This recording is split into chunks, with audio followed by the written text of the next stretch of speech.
Good morning, everyone. If you are visiting with us, great to have you here. Great to have those of you who are streaming with us today. If you are visiting, and if you would like to be on our mailing list, which is an email blast going out every Thursday afternoon, informing you about what happens here in this forum and its significance, and what happens in the church building and its significance, we would love to have your name and contact information. There are clipboards up here with green pieces of paper on it. Please give us your information and let us hear from you.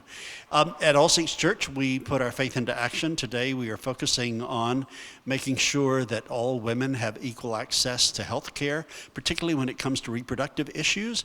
There is legislation coming before our our state legislature. We would like for you to be informed about that and to sign on to that legislation. Otherwise, it's time to get started. Now, I'm going to continue to refer to my little blue sheet. This summer, it was very important to me that I develop a list of issues and values that I think are the brand or the DNA of All Saints Church. And so I listed them and tested them, and I keep them in my planning notebook, in the interest of making sure that we touch on each one of them over the course of the next 6 months and 1 week. We're down that far before I leave, yes. And so today's topic is one of those. I'm very concerned about the occupation of Palestine by Israel. I am very concerned about Israel-Palestine as a place of peace and spirituality. I'm very concerned that in biblical times, Jerusalem was seen as the epicenter of peace and justice, and it's rather the epicenter of injustice and violence. And we Christians who look to that place and call it our holy land, we Christians who go to those places and have transformative experiences knowing that Jesus walked on those same stones and was touched by and was touching those same buildings, have a stake in peace and justice there. And we who happen to be Americans have a huge stake in the fact that we are giving millions and millions and millions and millions of tax money to Israel, where things are being done that we don't want to happen. So we have to go to school about that so that we can be informed and effective citizens. Now, one of my best friends in the world is Salam Al-Marayati, sitting to my right side. He and I became fast friends when I moved to town almost 21 years ago. He is a great friend of All Saints Church. He is the president of Muslim Public Affairs Council. Whenever I want to have a word of sanity about anything, whether it has to do with Islamophobia, the Middle East, peace, justice, anything, Salam is one of the first persons I call. And he is always so ready to both be at our back, have our back, and come here and shine his illuminative wisdom on us. So I'm very excited that he has agreed to form the first part of this conversation. We're going to have a second part with another friend of mine, also a friend of Salam's, Rabbi Sharon Brous, who is considered one of the top 10 rabbis in the United States. And she has founded her own synagogue called Ikar, and she will be with us, we're thinking December 13, and we will continue this conversation from a Jewish perspective. So you're in for a real treat by being here and being there later on. Would you please now warmly welcome Salam Al-Marayati. Welcome, brother.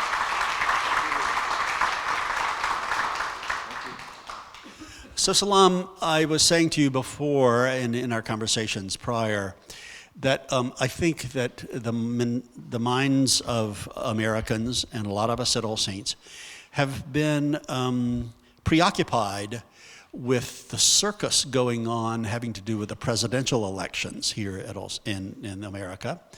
And my goodness, when for 11 hours, a congressional inquiry can take up 11 hours of our time and people be glued to the TV set about something that is related but can put off our screens what was going on, for instance, in Jerusalem. We need to be brought back to what's going on throughout the world. So October has been a particularly brutal month in Jerusalem. So first, Salam, can you just kind of paint the picture of what's been going on from your perspective there? Sure. Well, first of all, it's good to be back home.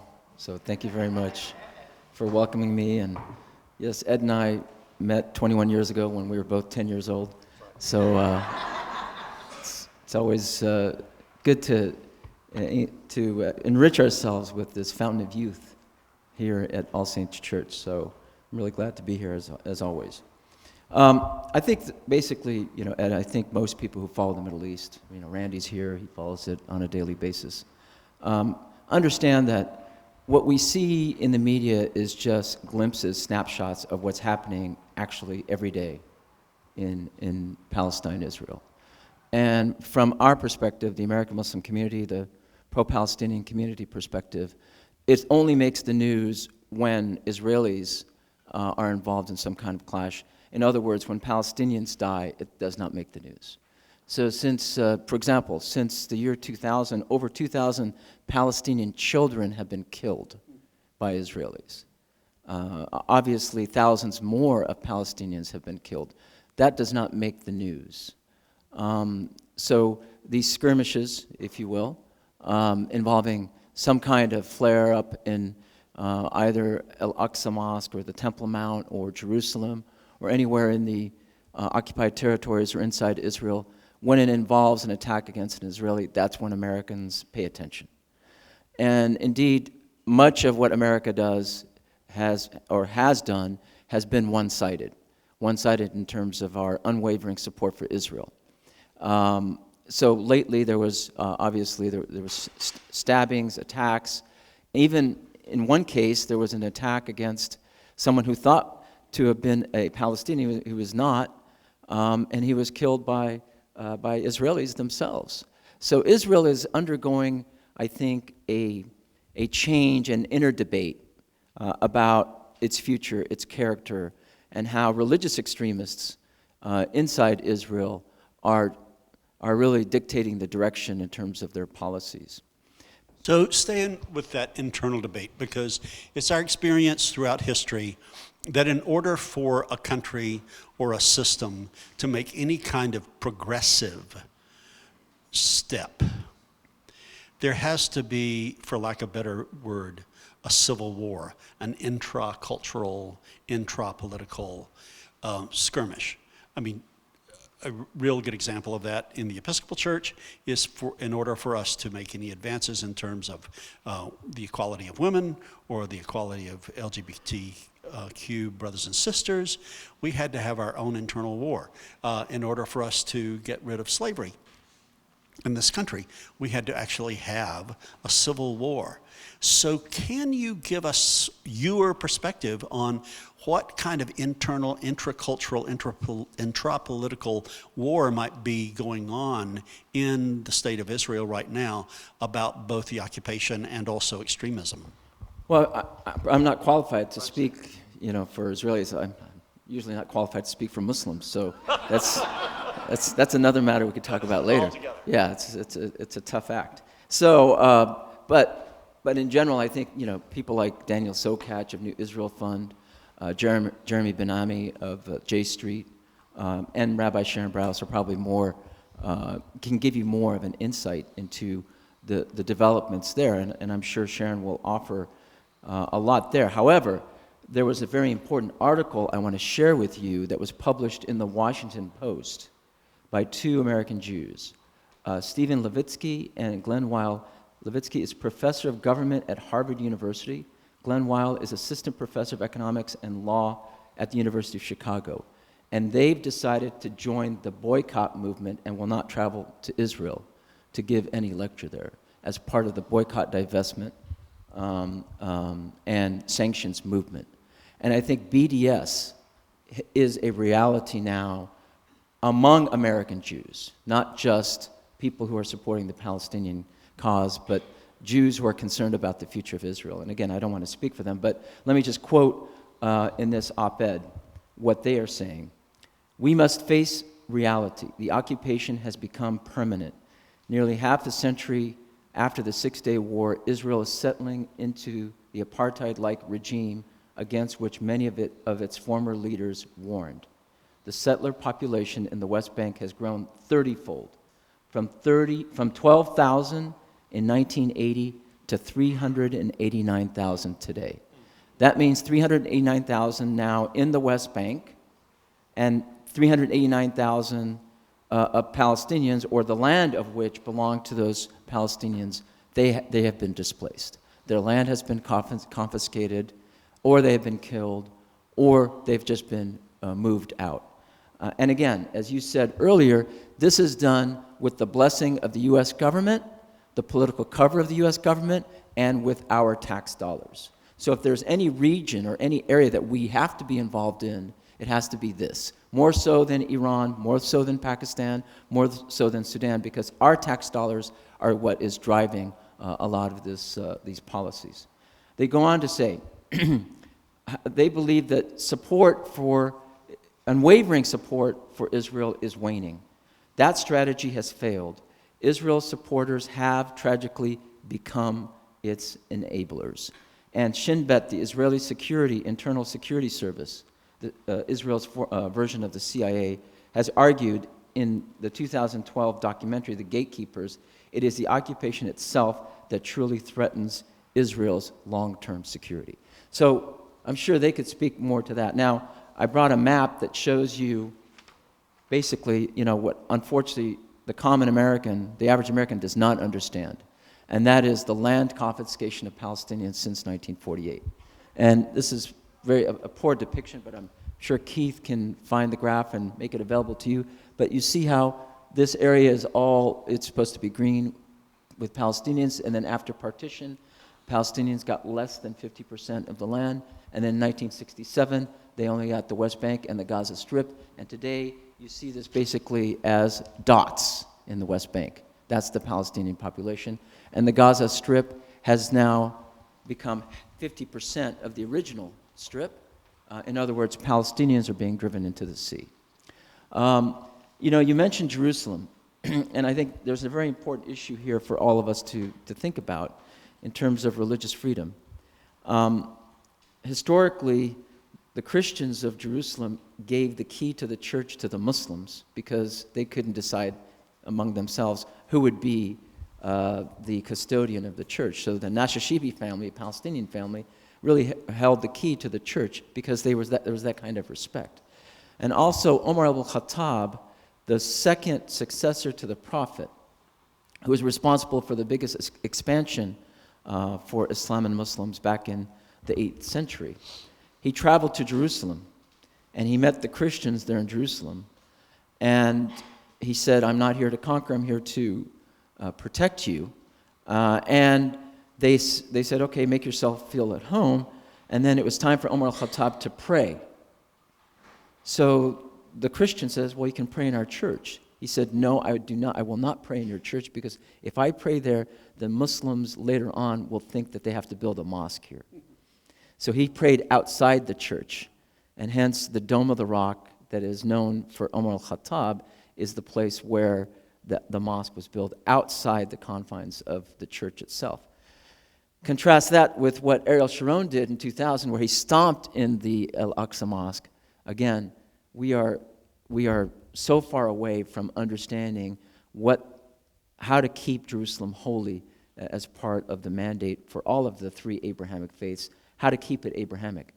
Now, I'm not just saying that because there are problems in the Middle East. I'm saying that also because we as Americans have to understand that the Abrahamic unity has to be preserved, that there is an understanding that we're all servants of God, that there's no one religion that is superior to the other, but what is superior, as God tells us, is those who are God conscious of him.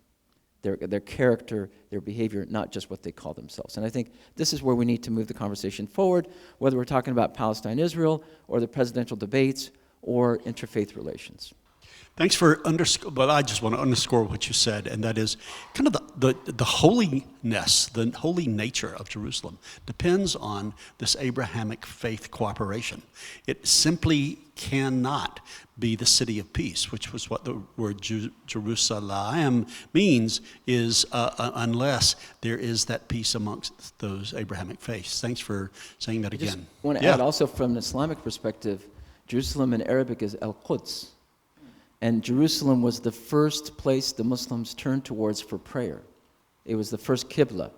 Later on, the Muslims then turned towards Mecca, the Kaaba, where Abraham built the temple there in Mecca, along with his son Ishmael. And his wife Hajar went between the hills of Safa and Marwa with her son to find salvation, to find water in the well of Zamzam. So all these are important, but Jerusalem is called Al-Quds, which means the holy. Even the Quran does not have that title of the holy. It is sacred to us, of course, but it is still a place that we consider Jerusalem is considered to be holy for Islam and Muslims. So it is a hot topic for 1 billion Muslims. It's a hot topic, obviously, for many Jews. And I think it's time for Americans to come up to speed with all these intricacies and issues and nuances in terms of Palestine-Israel. I want to invoke here a comment that Reza Aslan said when he was here during one of his visits, that there is so much difference in multiculturalism within Islam. So to touch Islam in Indonesia is different from touching Islam in an African country and. Nevertheless, with all that difference, the one thing that all Muslims have in common, in addition to the Quran and the 5 pillars, etc., is concern about what's going on in Palestine, Israel, and that absolutely everybody is following that.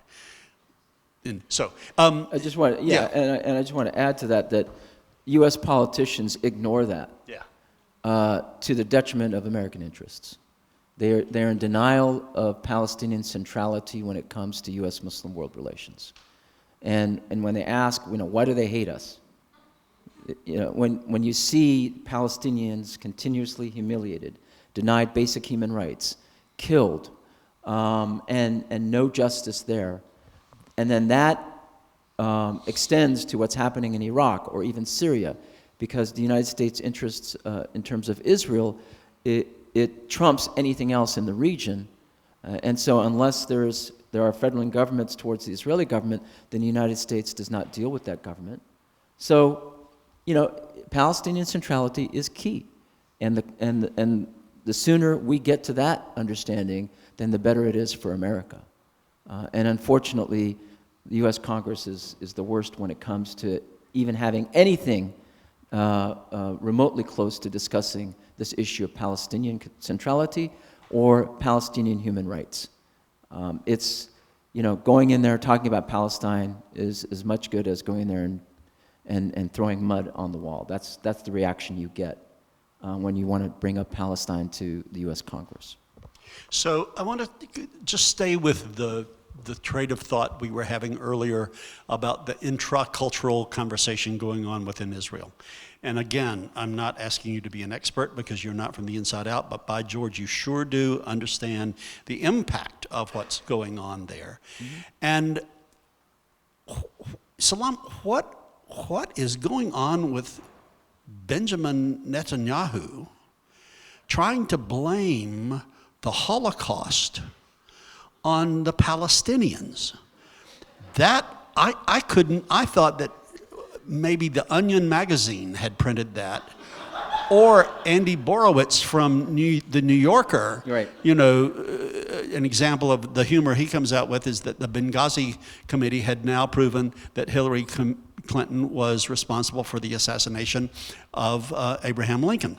And so I thought, wow, somebody has really, for Netanyahu to do this, and Angela Merkel, the Prime Minister of Germany, to step forward and say, nobody, we did that. We Germans are responsible for the Holocaust. What is going on? What was going on? What could have been his intent in trying to blame that on the Palestinians? What a narrative. Well, I hate to put a serious note to your funny introduction, but in his books, he has stated repeatedly that even though the Jews suffered from the Holocaust and pogroms and the Inquisition in Europe, it is Islam that has been the major threat to Jews and Israel. And it's a form of historical revisionism to satisfy his ideology. And that actually, by definition, is what extremism is.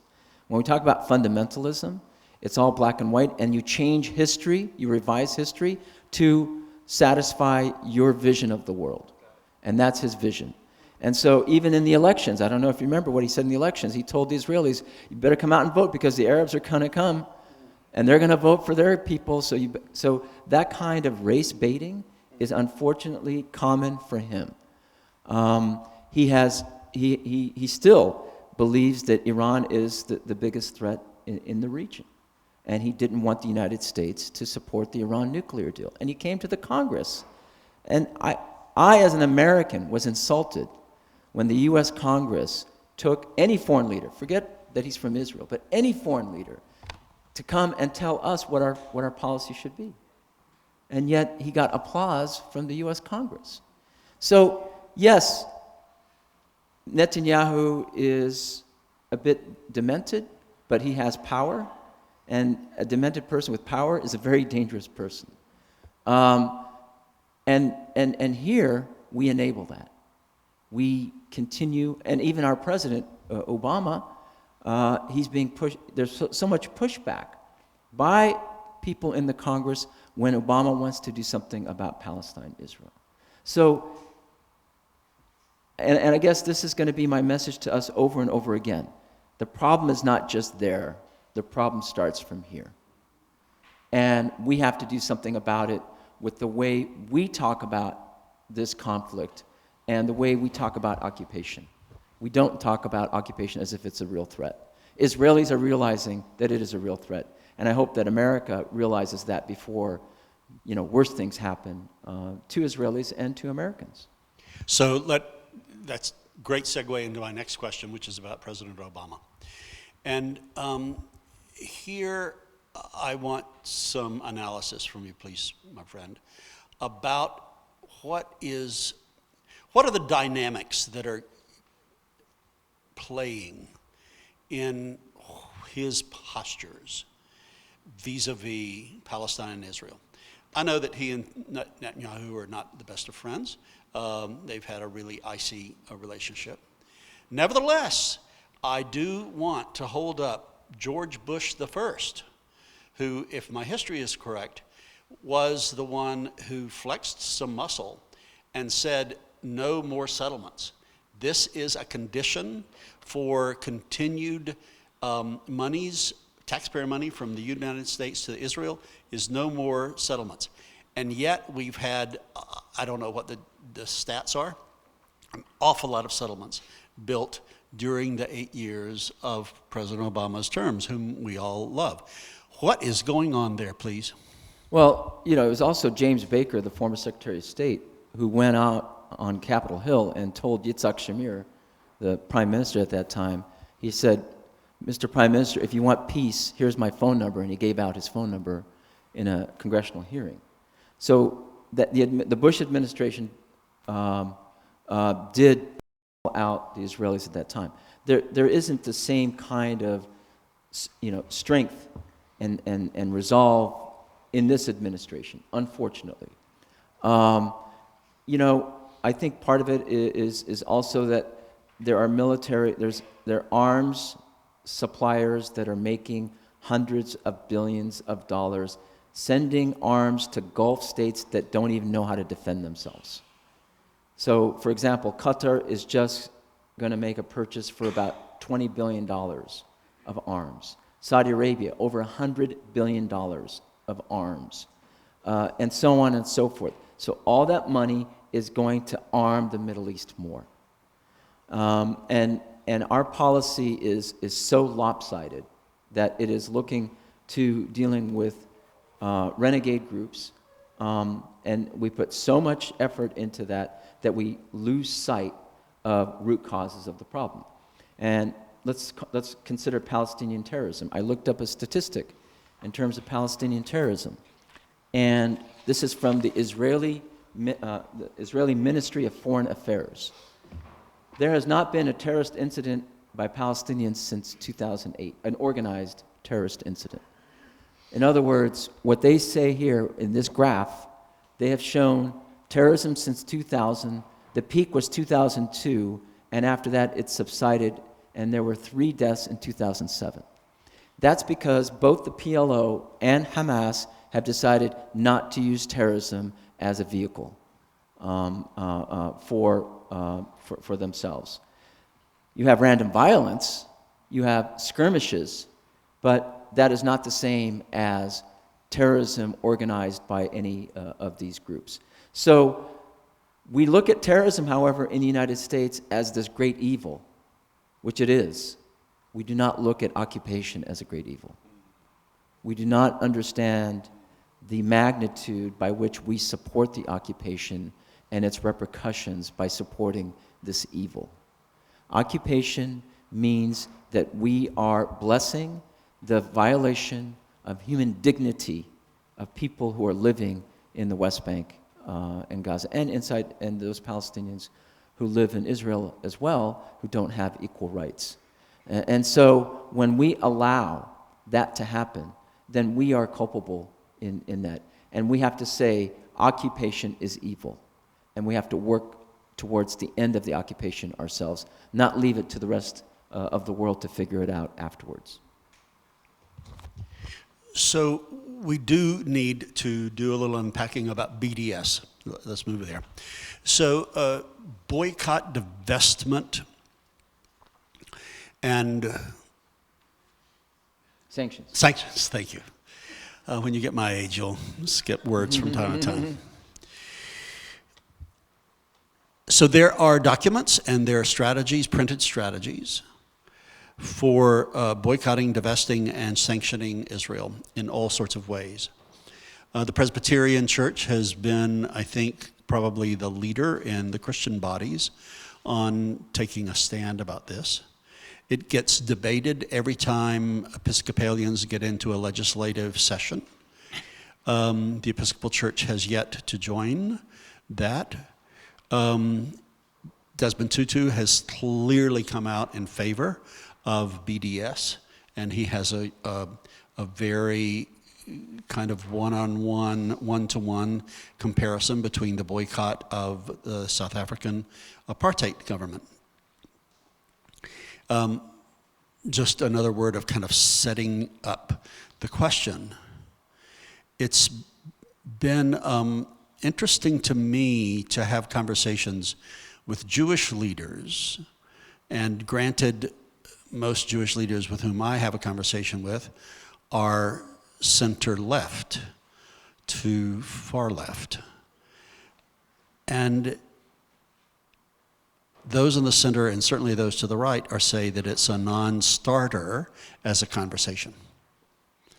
In the last 3 years, the kind of confidential behind-closed-door conversations I've had with some of those same Jewish leaders have begun to have this kind of tone.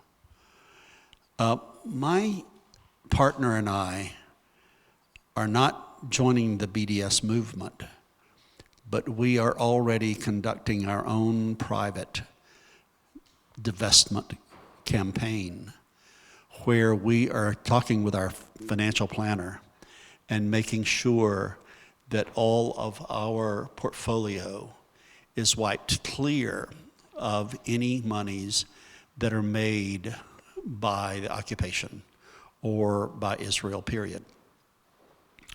And then others are saying, it makes sense to me, but I can't, for the life of me, support this because of my Jewish community. So, educate us about what you think the essence of BDS is and where that's going. Well, from a philosophical standpoint or a religious standpoint, morally, let's understand that this is part of the nonviolent resistance that Palestinians are supporting. And so when Palestinians are saying, we want BDS because this is our form of resistance against the Israeli occupation, and we deny them that right to promote BDS in this country, then we are basically cornering them. Either you do nothing or you become violent. This is what they believe is nonviolent resistance. And so it is, and when people say, well, why don't we have Martin Luther Kings in the Palestinian territories? There are, we just don't know. We don't hear from them. We don't see them. But when we talk about nonviolent resistance, what should that look like? It's not somebody going and just giving flowers to a soldier that's going to go either bomb their house or bulldoze them, with Caterpillar tanks, or kill them. This is a form of resistance, and Palestinians are resisting occupation every day.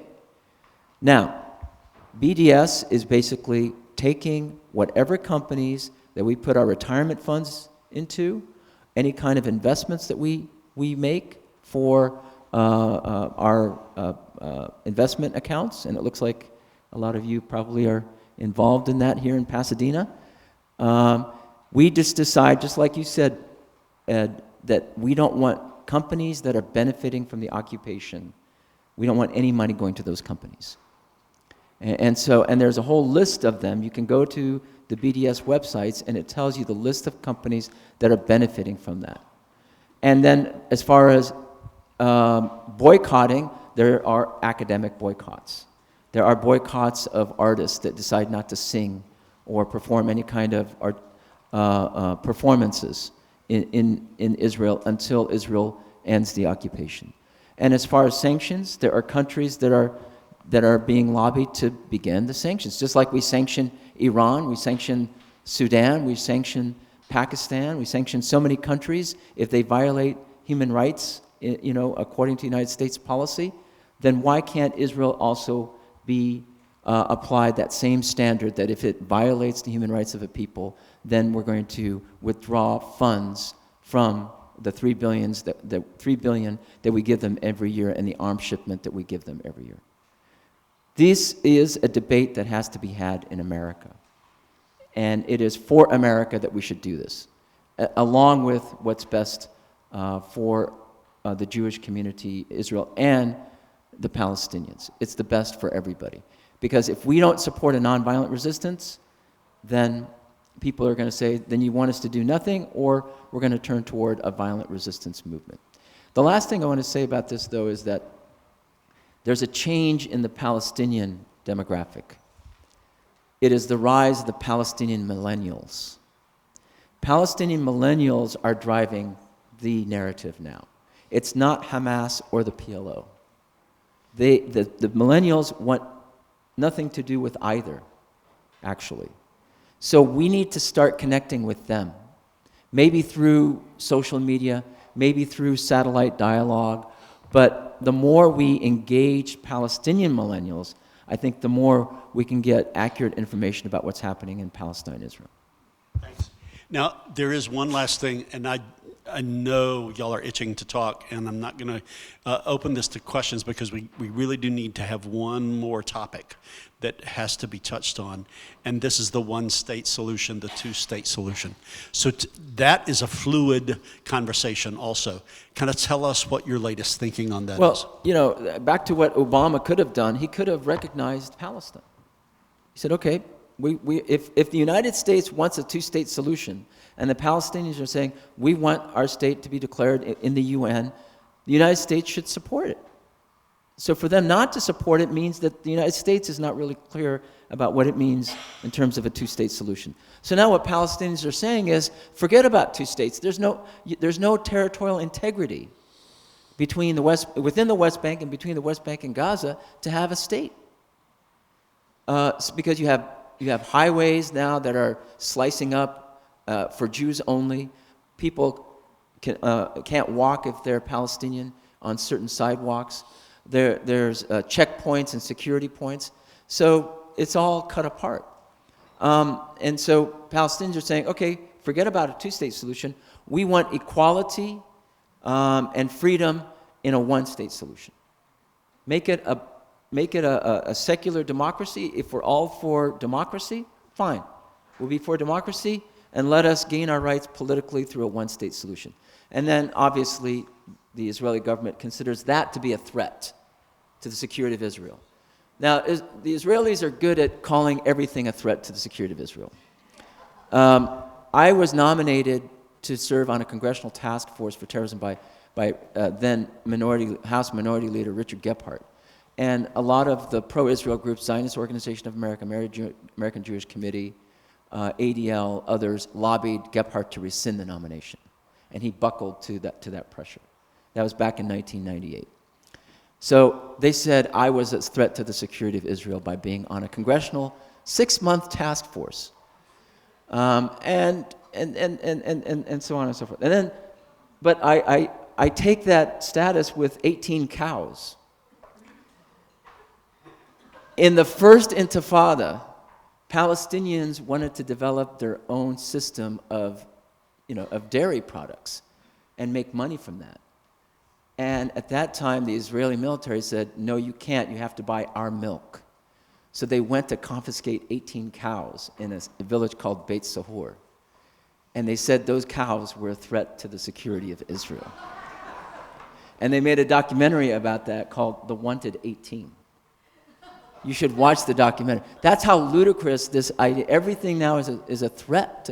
There are real threats, and there are those that you just make up because you can say it. We have to stop enabling people from using that card over and over again. Israel is the most powerful. Let me say this very carefully, and I want this very emphatically. Israel is the most powerful force in the Muslim world. It is more powerful than Iran. It's more powerful than Pakistan. More powerful than Saudi Arabia, and more powerful than Turkey. More powerful than Egypt. It has a nuclear weapon. There is no threat anymore in terms of what's happening on the ground in Israel. The threat is what it's doing to itself, and that's the occupation. Before you applaud, I won't have this opportunity to say this in Salam's hearing again, I think. There is a generational torch that has passed in our interfaith work, and certainly in the Muslim world in Los Angeles. Both our revered Dr. Hathout brothers, who helped found the Muslim Public Affairs Council, have passed on. And Salam, the torch has come into his hands. And he is doing such an amazingly powerful, fruitful job.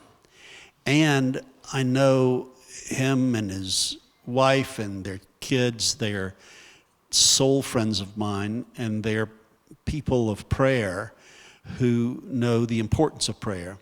So as you thank Salam for being here today, I want your applause also to be a commitment that you're going to hold him and his leadership up in your prayers so that we can continue to have this kind of leadership in Los Angeles and in the entire Muslim world. Thank you so much, Salam. Thank you.